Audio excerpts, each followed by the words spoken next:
les merveilles, c'est Chloé. On se retrouve pour voir les énergies de la semaine du 28 novembre. Ça y est, le mois de décembre approche à grands pas. Faudra que je vous fasse aussi la vidéo pour voir les énergies du mois de décembre. Il faudra que je m'en occupe. Là, je suis avec l'oracle astrologique de Sophia Pastor. Donc je vais tirer une carte par tirage parce que je trouve que c'est des cartes qui sont déjà assez complexes et assez profondes. Il y a plein de renseignements pour une carte, donc on ne va pas trop cumuler d'informations. Et si besoin, je tirerai une petite carte du jeu affirmation, des messages de sagesse, pour compléter et avoir un côté peut-être un petit peu plus guidance, plus doux pour terminer. Donc, je me concentre, et peut-être si vous entendez du bruit un petit peu, c'est parce que je suis en train de brasser les cartes. Cette fois-ci, je ne l'ai pas fait hors caméra. Donc, la semaine du 28, quelles sont les énergies? Hop, je tire les cartes. Et voilà, je vais vous montrer. Donc, j'ai tiré 3 cartes. La première est ici, la deuxième ici et la troisième là. Donc je vous laisse choisir celle qui vous attire le plus quand vous pensez à la semaine qui arrive. Vous pouvez faire une pause avec la vidéo si ça peut vous aider pour vous concentrer, pour bien prendre le temps. Et on va regarder du coup les cartes. Alors, donc je rappelle que je ne suis pas du tout collée en astrologie, donc en fait je vais me baser sur le livret. Alors, on va regarder la première carte. Si vous avez choisi la première carte, on a le nœud nord. Je trouve que vraiment l'illustration est magnifique. Il y a quelque chose je trouve de rafraîchissant. Ça me rappelle l'élément de la glace. On va regarder dans le livret, le nœud nord. Alors, je vais dans la table des matières parce que les cartes ne sont pas numérotées. Le nœud nord, l'épreuve karmique, on nous dit. Page 192. Alors, je ne vais pas tout vous lire, sinon ça va être un peu long, mais on va regarder les mots-clés. Alors, on nous parle d'épreuve, de karma, de vie antérieure, de réincarnation et d'apprentissage. Donc voilà, a priori, il y aurait peut-être une leçon importante, quelque chose. Après, pour moi, le karma, ça m'évoque aussi la roue qui tourne et les épreuves qui reviennent tant qu'on n'a pas saisi l'enseignement. Donc il pourrait y avoir peut-être quelque chose qui, comme une impression déjà vue cette semaine, où vous allez de nouveau être heurté à un blocage, à un problème, et qui va vous rappeler d'autres fois dans votre vie, vous avez pu avoir des difficultés similaires. Et si ça se représente à vous, c'est parce que il y a un enseignement qui n'a pas été intégré ou une guérison qui n'a pas été faite. On peut avoir quelque chose de cet ordre-là pour cette semaine. Alors, je vous lis l'ode du nœud nord. Je suis l'épreuve de ta vie et deviendrai le fait accompli. Je peux être le mur à gravir ou la maison à bâtir, tout dépend du souvenir. Je suis la dualité complémentaire et nécessaire, tu ne pourras t'en défaire. Ne cherche pas à m'éviter, n'essaye pas de me repousser. Je te rattraperai jusqu'à l'éternité. Je ne suis ni un ennemi, ni un parti pris, mais plutôt ton âme aguerrie et ton esprit assouvi. Je suis le nœud lunaire du Nord. Si tu m'embrasses, je me transforme en trésor. C'est vraiment magnifique. Là, en fait, pour moi, on est sur l'épreuve qui, si on l'embrasse, va être vraiment, comme ils disent, un trésor, quelque chose de positif, mais même plus que ça, de transformateur. Ça peut être un réel cadeau. En gros, vous allez probablement être confronté à une chose que vous n'aviez pas forcément prévue. Quand je lisais aussi la carte, je pensais un petit peu à la carte de la tour dans le tarot. La tour, entre autres, c'est un peu la chute de l'ego, quoi. L'ego, le mental, aime bien tout contrôler, tout garder sous contrôle. Et parfois, la vie, elle nous apporte des trucs qui ne font pas partie, en fait, de notre plan. Et du coup, du point de vue du mental, c'est désagréable. Et voire même, d'ailleurs, le mental adore juger, il va dire c'est négatif. C'est nul, c'est pas bien et tout ça. Alors qu'en fait, il n'y a pas de jugement, en fait, il n'y a pas de truc bien ou pas bien, ça c'est vraiment notre cerveau qui adore classer.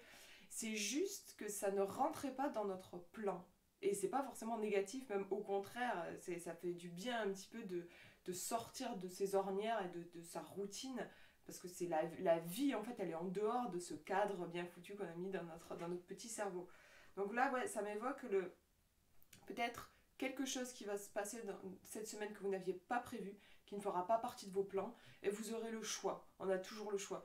Vous aurez le choix, soit de le juger et d'y résister, soit de l'embrasser et de le voir comme un cadeau, même si votre esprit peut-être va s'agiter, va dire ouais, non mais c'est trop nul, tout ça. Avoir confiance que même si votre cerveau qualifie ça de négatif, c'est là pour votre plus grand bien. Vraiment là c'est très très clair je trouve au niveau du message. Alors je vais vous lire la suite peut-être, alors je vois que le texte est assez long, donc je vais peut-être sauter quelques lignes et lire en diagonale. On va voir. Si la lame du nœud nord apparaît dans ton tirage, c'est pour t'annoncer une épreuve à surmonter. La réponse à ta question implique une dualité à accepter, un chemin à éprouver. Ici, il ne s'agit pas d'un défi quelconque ou dénué de sens, mais bel et bien de l'apprentissage de la vie. Donc il y a vraiment une énergie puissante pour cette semaine. Quel que soit ce chemin de traverse, chaque étape sera importante. Tes intentions premières définiront la suite de l'aventure. Puis la manière dont tu agiras et réagiras à cette épreuve sera un élément déterminant. Et ça, je pense que c'est important pour la compréhension de ton destin. Enfin, la morale que tu sauras en tirer et les leçons que tu auras apprises te permettront d'évoluer et de passer à l'étape suivante. Le cas échéant, l'épreuve se représentera plus tard dans ta vie, le plus souvent sous une forme plus ardue, afin que tu n'aies pas d'autre choix que celui de réussir. Ainsi va le karma, ainsi va la vie. Tant que nous n'avons pas compris la leçon, tant que nous n'échouons pas à nos propres défis, l'épreuve se présente à nouveau. C'est pourquoi la majorité des êtres humains est sans cesse confrontée au même schéma qui se répète tout le temps en fait. L'épreuve du nœud nord peut être considérée comme une véritable chance, une aubaine. Et voilà, j'insiste vraiment dessus. La vie est une école. Tu devras tester et prouver tes connaissances en passant un examen. C'est ainsi que le nœud nord t'offre la possibilité d'étudier, de t'enrichir, d'obtenir ton diplôme. J'aime bien le lien avec l'école. Si tu acceptes de relever le défi, tu en ressortiras grandi, riche d'un nouveau savoir et d'une nouvelle expérience. À l'issue de cette initiation, tu pourras prétendre au niveau supérieur. Aide-toi et le ciel t'aidera, car lorsque tu triomphes de ton nœud nord, la vie te le rend au centuple. Tu recevras des cadeaux et des récompenses, pas toujours sous la forme attendue, certes, mais qui te combleront de bonheur. Rien ne sert de lutter contre son propre karma, l'acceptation est le premier pas vers la guérison. Tout comme la dette de Lilith, l'épreuve du nœud nord ne doit pas être interprétée dans sa valeur punitive, car c'est un passage qui offre la chance d'évoluer et de s'améliorer. Si tu avais été plus sage, tu n'aurais pas eu à affronter toutes ces épreuves, mais si tu n'avais surmonté ces épreuves, tu n'aurais pas acquis cette sagesse. J'adore vraiment la façon dont c'est écrit dans ce bouquin, c'est à la fois super bien écrit et très clair, je trouve, au niveau du sens. Je vais tirer une petite carte en plus, avec ce petit oracle d'affirmation, qui est en anglais. Bon, en général, les mots sont, enfin, les textes sont très simples, mais si besoin, je ferai une petite traduction. Et on va demander une affirmation pour nous aider, une guidance par rapport à cette épreuve qui, si on l'accepte, si on l'accueille, sera un vrai trésor. On va demander un petit conseil. Alors, je ne sais pas si vous avez... Ouais, on va pas bien réussir à lire. En tout cas, on voit le texte en haut ici, ressentir. Alors, c'est ok de ressentir quelque chose et de ne pas en connaître la source. C'est aussi ok de ressentir quelque chose sans essayer de changer ce qu'on ressent. Ok. Donc là, je trouve que ça évoque forcément le nœud nord qui apporte une épreuve. Il y a forcément aussi l'émotion qui en découle.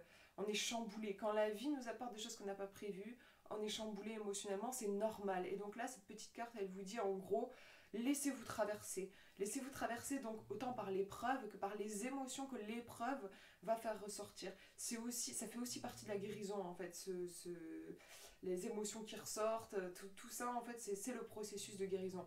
Donc si vous avez des émotions qui débarquent suite justement à peut-être un événement, quelque chose, on vous invite à l'accueillir, à ne pas forcément chercher à comprendre, à tout expliquer, et c'est ok en fait. Voilà, c'est vraiment le message ici, laissez-vous traverser. Lâcher prise en fait, et un peu cette idée pour cette semaine. Alors, pour ceux qui ont choisi la carte numéro 2, on a Serpentaire. Donc un masque un peu vénitien avec un serpent et une pomme.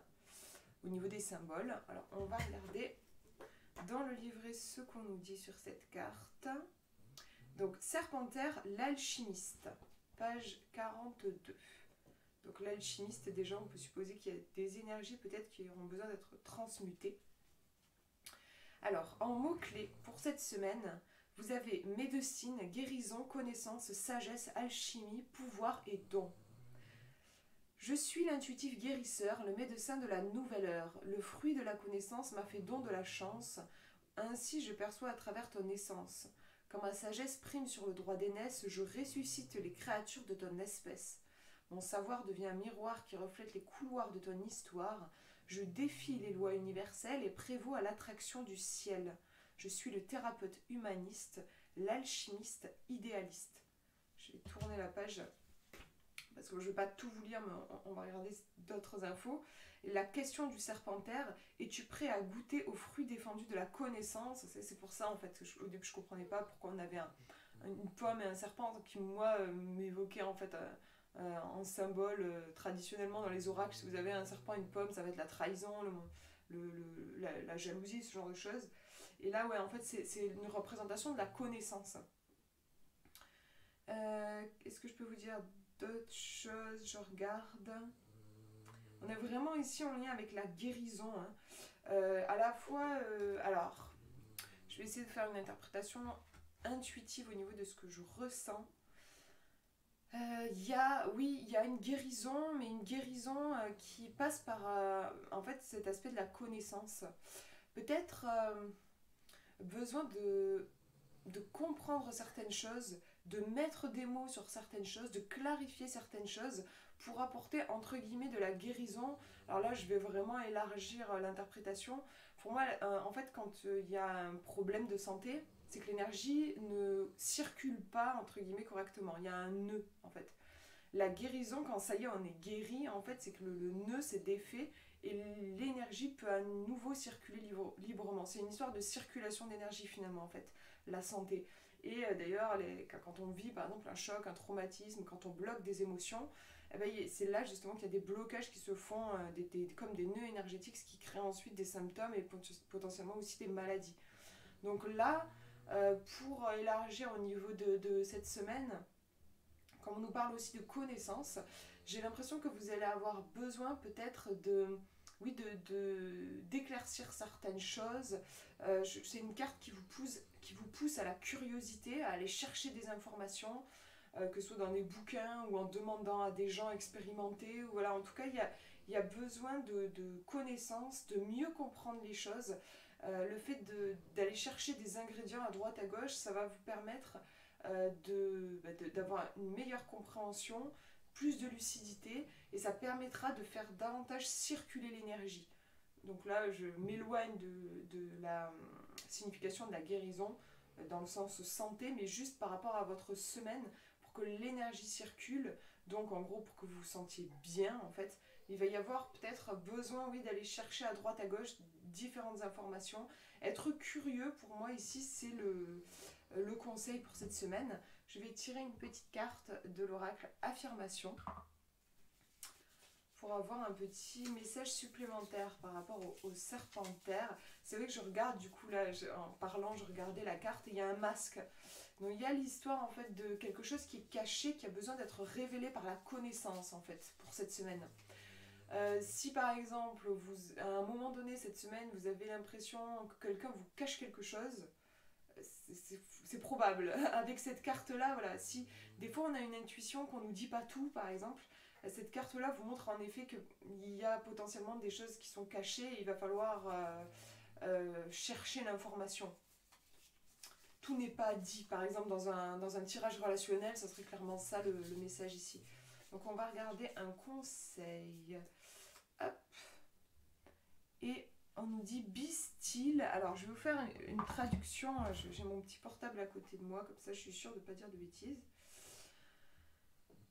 Alors, hop. On nous dit soyez tranquille. Ah, soyez tranquille. L'esprit attend pour vous guider, mais vous devez être toujours. Alors attendez, c'est mal traduit. En gros, je pense que c'est vous devez toujours être prêt, être présent pour entendre le message. Donc, je trouve dans ce message-là, il y a cette idée de tout est là, tout est disponible, l'information est disponible, mais encore faut-il prêter l'oreille, observer, être curieux, encore une fois, aller chercher l'information. Voilà, moi, ce que je vois pour cette semaine. On va regarder le dernier tirage, donc troisième carte. Si vous avez choisi le numéro 3, on a Gaïa qui se présente, donc l'énergie ici de la nature, de la terre-mère, qui moi m'évoque pas mal la notion de revenir à l'essentiel et aussi de se ressourcer. Puis on a cet élément terre aussi. Peut-être descendre un peu de sa tête pour revenir dans quelque chose dans l'ancrage. Ben voilà, on nous dit Gaïa, l'encre de la vie. Alors je regarde, je vais vous lire les mots-clés. Alors, création, vie, ancrage, berceau, source et fécondation. Déjà au niveau des mots-clés, on voit que c'est vraiment des énergies qui sont favorables par exemple pour concrétiser un projet ici, clairement. Alors, la carte qui vous parle. Que l'on m'admire ou que l'on m'abîme, j'irai en haut de la cime. Que l'on me respecte ou que l'on me maltraite, je poursuivrai ma quête. Je suis la résilience et ta chance. Tu ferais mieux de suivre ma danse. Depuis que le temps est temps, je te nourris abondamment et te berce tendrement. Je suis la divine créatrice, la gardienne de la matrice. Je resterai à jamais le berceau de l'humanité. Alors, je vais vous lire un petit peu le message. Cette carte indique une création à venir, peut-être même une grossesse ou une naissance. C'est la fécondation de la matière et le miracle de la vie. Elle t'incite également à te ressourcer dans la nature. Moi, c'est ce que j'avais ressenti. Et pourquoi pas à l'honorer, à la vénérer. Cette carte évoque la matière brute en toi, ton corps physique et tes cellules. L'ancrage et l'enracinement deviennent tes credos. Tu t'incarnes dans ton corps de chair en prenant conscience de la force de la vie et de la magnifique machine qui abrite ton âme. Ressens l'énergie vitale qui traverse ton corps de bas en haut. Prends la place qui te revient ici-bas. Préserve ce lopin de terre qui t'a été offert et connecte-toi à la nature. Sors au dehors, va prendre l'air, oxygène tes cellules. Enlace le chêne de la forêt. Écoute le chant de la rivière. La faune et la flore sont ici des éléments clés de ton bien-être et de ton épanouissement en devenir. Question posée par la carte. Que désires-tu créer dans cette présente incarnation ? Donc là, ouais, on a plusieurs choses. On a les énergies vraiment favorables pour tout ce qui est création, mise au monde de projets, concrétisation des idées dans la matière. Et il y a aussi un message d'ancrage, importance de rester bien connecté à son corps, à la nature. C'est une carte qui peut se présenter quand on a aussi besoin de se ressourcer, de retrouver un petit peu le contact avec la matière. Je pense à des moments où on peut être beaucoup dans notre tête, à cogiter, à se prendre la tête, clairement. Et là, c'est une carte qui peut se présenter aussi pour vous dire on se calme, on ralentit et revenez dans vos sens. Faites attention aux odeurs qui vous entourent, au toucher, à la vue. Enfin voilà, revenez ici et maintenant. On peut avoir aussi ce message-là. On va regarder. Je vais tirer une petite carte de l'oracle affirmation. On va voir par rapport à Gaïa. Mais pour moi, comme ça aussi instinctivement, je vous dirais, avec cette carte, les choses avancent pour cette semaine. Elles avancent pas forcément super vite. Je pense que cette carte n'implique pas une énergie très, genre un coup de boost d'un coup. Ça avance à son rythme, mais ça avance et c'est solide, en fait. On a cette idée ici. Donc on va demander un petit message en plus de Gaïa pour vous. Et on nous parle d'amour. Love. Donc je vais traduire le petit texte qui est en dessous. Mais c'est beau, je trouve, comme tirage. Gaïa et l'amour, c'est vraiment c'est un beau message pour cette semaine, je trouve. Aimer, le langage de l'univers et l'amour. Vous ne pouvez pas comprendre l'amour. Si vous ne pouvez pas comprendre l'amour, comment saurez-vous jamais quand l'univers vous parle ? C'est intéressant, en effet. Du coup, je trouve qu'il y a cette ouverture du cœur pour être réceptif aux énergies qui vous entourent, et notamment à l'énergie de la nature, qui nous montre beaucoup l'exemple, qui est très riche d'enseignements et riche en leçons. Ça peut être aussi un petit conseil pour cette semaine, si vous vivez des difficultés, si vous rencontrez des problèmes. Arrêtez-vous un moment, au lieu de cogiter dans votre tête, et observez, regardez la nature. Et demandez-vous qu'est-ce qu'elle m'enseigne par rapport à, justement, aux soucis que j'ai. Qu'est-ce qu'elle me dirait? Qu'est-ce qu'elle me conseillerait? Quelle est la sagesse de la nature concernant ma question? Voilà du coup pour ces tirages, mais j'espère que ça vous aura parlé. Je vous fais de gros bisous et je vous souhaite une très très belle semaine.